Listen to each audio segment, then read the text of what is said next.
Lil Durk. Hey, you be hating on Durk, bro. I be seeing that shit. You don't ever got nothing nice to say about Durk. Ever. How come y'all into it? Well, me and Durk were cool initially. Really cool. He did multiple interviews. We would hang out and talk. Like, we met up this one time in LA, chopped it up. He would tweet me in order for me to like repost the stuff that he was doing. Yeah. And it was just a cool relationship. Me and his brother D-Thing were cool. And he did an interview where he talked about his girl was pregnant and they're having a girl. And he asked me to take out the girl part. We took it out. But he's like, oh, I want you to take out the whole baby part. And by the time, it went through the system, we took it out. I guess that he felt it took too long and he was just mad at me from that point in. So he basically said, fuck Vlad in like a couple of different songs, right? I didn't really take that too seriously. It's like, whatever. People say, fuck Vlad all the time on everywhere, songs, podcasts, whatever else. But the whole thing with, me and Quando have always been cool. And we've done multiple interviews. I went down to Savannah, Georgia, did a whole interview with Quando. And we talked about the whole situation, about how his cousin got killed and just sort of the aggravation he went through that and how much it hurt and everything else like that. And then when I found out that Durk was behind the whole thing, I felt some type of way about it. Allegedly. But there's a whole lot of fucking evidence at this point. There's a whole lot of evidence. A whole lot of fucking evidence.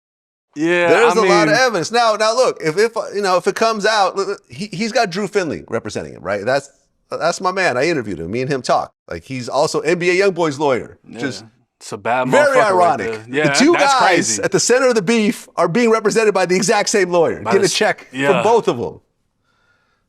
So, look. Now, if it's found out that he's completely innocent and he had nothing to do with it, then I'll publicly apologize and say, my bad, I thought this, but actually it's that. So, my apologies, But if he really did put a hit out on Quando Rondo for a situation that I honestly feel was self-defense.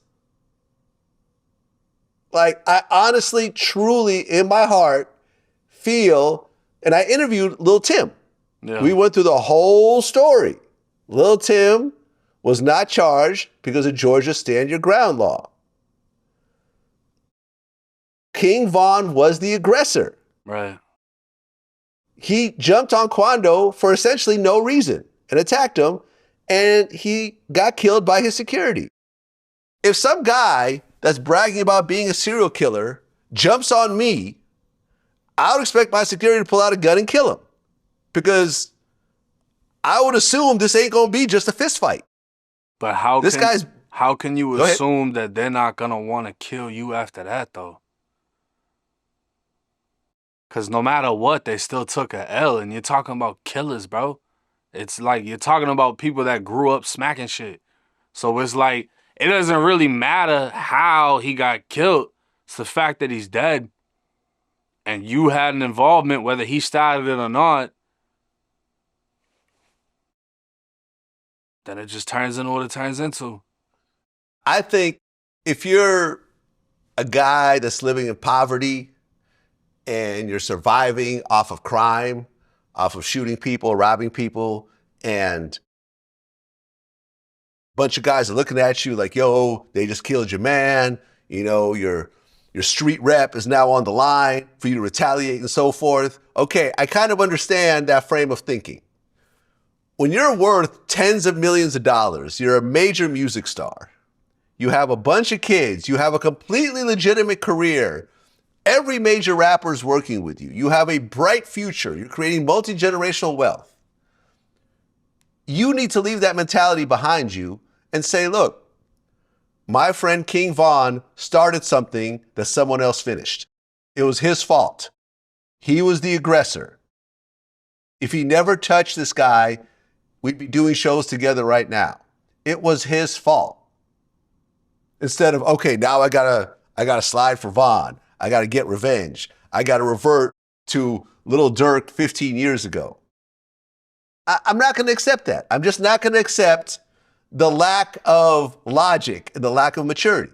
Well, I'll say this. I don't even think that was Durk 15 years ago. And it's like, you know, with all respect to him, when you hear about Vaughn in 2012 and the times around that era, they say he was shooting shit.